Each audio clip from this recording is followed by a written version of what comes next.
কালকে একটা খবর পাই যে নারায়ণপুর এলাকার কয়েকজন ব্যক্তি যুবক তারা কোনো একটা কাজে পিকনিক বা অন্য কোনো কাজে কোনো একটা জায়গাতে যাওয়ার পরে একটা হরিণের বাচ্চা তারা পাইছে, পাইয়া একদম সযত্নে তারা আনছে।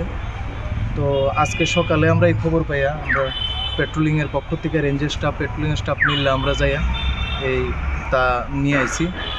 এখন আমরা আমাদের কাছে সেটা গ্রহণ করার পরে এখন আমরা ডাক্তারের কাছে নিয়ে যাবো, সে শারীরিকভাবে সুস্থ আছে কিনা, ডাক্তারি পরীক্ষা এবং কোনো তার প্রবলেম আছে কিনা ডাক্তারের সঙ্গে যোগাযোগ করে আমরা আবার অফিসে নিয়ে অথরিটির অর্ডার অনুযায়ী অথরিটির সিদ্ধান্ত মতে যা করণীয় তা আমরা করবো আর কি।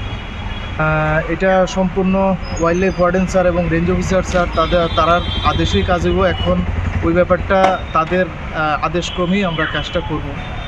সম্ভবত কোনো একটা সেফটি জায়গাতেই দেওয়া হইব আর কি এখন অব্দি যেটা। স্যার আনুমানিক স্যার তার বয়সটা কত হইব? আমরা ধারণা 3 মাস 3.5 মাস হইব।